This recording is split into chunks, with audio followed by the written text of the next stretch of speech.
Bonjour à toutes et à tous.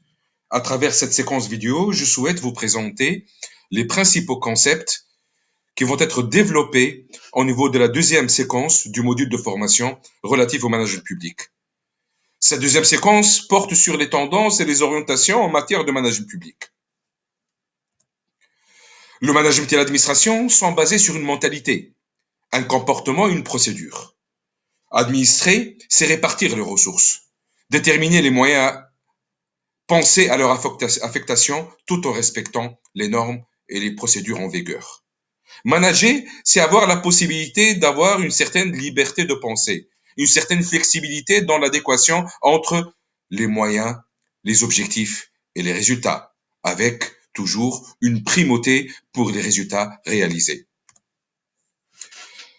L'action de l'organisation publique doit respecter les principes directeurs du service public.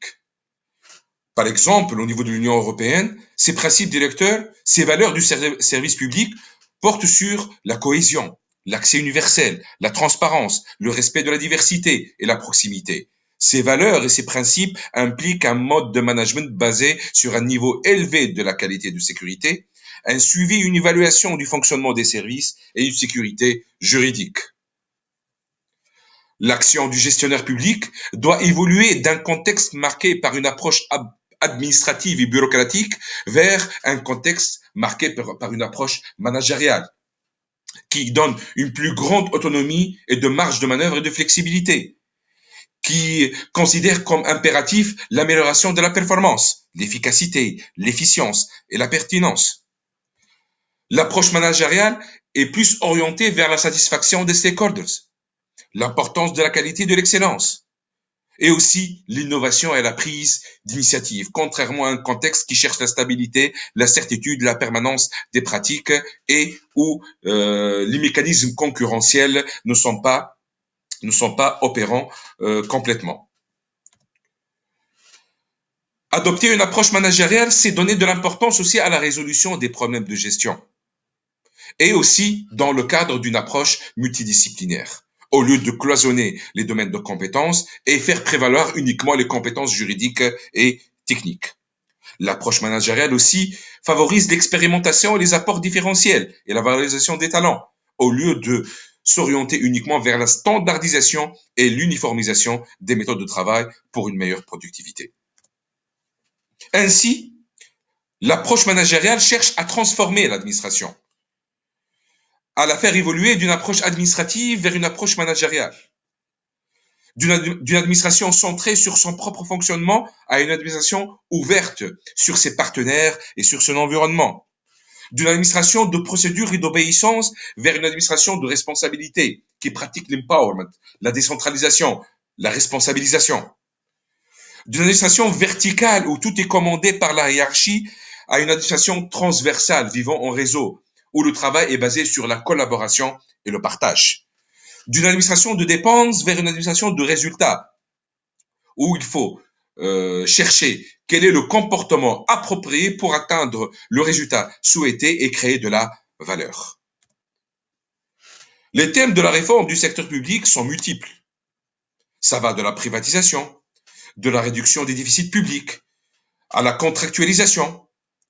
Mais il y a un consensus généralisé des réformes au niveau mondial visant à donner le primat aux résultats par rapport au respect des procédures et de la légalité. L'affaiblissement des hiérarchies administratives, l'instauration du principe de subsidiarité, ça veut dire la décentralisation, l'introduction des mécanismes du marché pour favoriser le progrès et la qualité et l'amélioration des performances, la responsabilité des acteurs publics face à leurs partenaires et la mesure de la performance publique. Les nouvelles tendances du management public, c'est piloter au lieu d'administrer. Piloter, ça veut dire suivre la performance, se baser sur une structure et définir une stratégie vis-à-vis de l'environnement. S'adapter au contexte au lieu d'adopter un comportement attentiste, immobile, rigide. Introduire la concurrence au lieu de protéger les monopoles. Et accorder la priorité à la performance au lieu de la primauté à la procédure.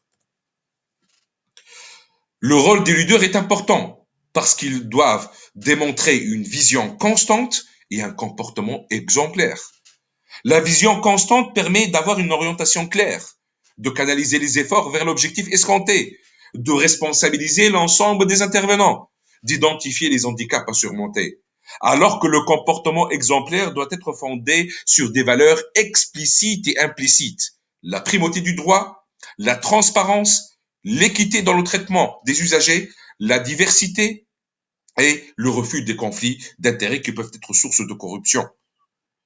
Et donc, influencer et orienter le comportement du personnel au sein du service public, au sein de l'administration publique. Le pilotage des réformes de l'administration publique et du secteur public de manière générale implique des enjeux, des défis et des dilemmes. Les enjeux doivent être maîtrisés, les défis doivent être relevés et les dilemmes doivent être arbitrés. Au niveau des enjeux, l'ambition reste de rendre service aux citoyens dans le respect de la réglementation, mais en évoluant d'une approche administrative vers une approche managériale. Les défis sont multiples. Le secteur public doit s'adapter à la mutation des valeurs sociétales, en minimisant les frustrations et en favorisant la paix sociale. Suivre le progrès technique à travers le benchmarking, se comparer aux meilleures pratiques. Et aussi une meilleure réactivité, ça veut dire la capacité de répondre rapidement aux évolutions et aux événements. Des dilemmes restent à arbitrer entre flexibilité et rigidité des organisations, entre l'importance du résultat et aussi le respect de la procédure, entre la standardisation des méthodes de travail ou la possibilité de laisser aux différentes unités de trouver des méthodes différentes en fonction de leur situation, entre la recherche d'innovation, fausse source de créativité, mais aussi la quête de productivité qui permet de minimiser le coût, entre des unités administratives de grande taille et entre des unités administratives aussi de taille limitée pour une meilleure réactivité et flexibilité.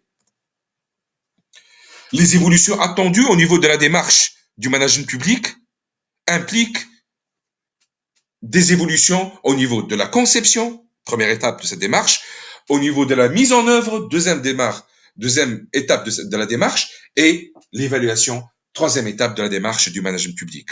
Au niveau de la conception, il faut encourager les libertés d'initiative, l'orientation vers le résultat, la flexibilité de réalisation et la marge de manœuvre plus ample. La conception doit permettre plus de flexibilité et plus d'ouverture d'horizon.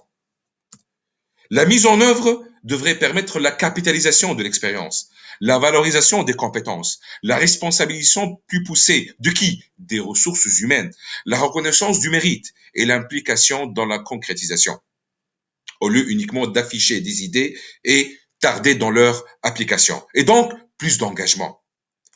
Au niveau de l'évaluation, l'action doit être orientée vers le résultat, vers la satisfaction des stakeholders. Le comportement gagnant serait un comportement de veille.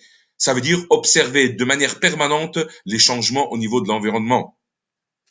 L'effort doit être continu, permanent et indexé sur la création de valeur pour que les réformes réussissent. Et aussi, toute évolution suppose des référentiels auxquels on se compare, auxquels on se positionne. Et donc, il faut penser et envisager le benchmarking. L'effort deviendra plus intéressé et cela favoriserait plus de création de valeur. Ainsi, l'administration du XXIe siècle doit concrétiser 4 principaux axes. L'encouragement d'initiatives, la satisfaction des intérêts des stakeholders, c'est-à-dire les partenaires, la recherche de la qualité pour une meilleure satisfaction des usagers et des partenaires, et aussi la création de valeur dans toutes ces dimensions.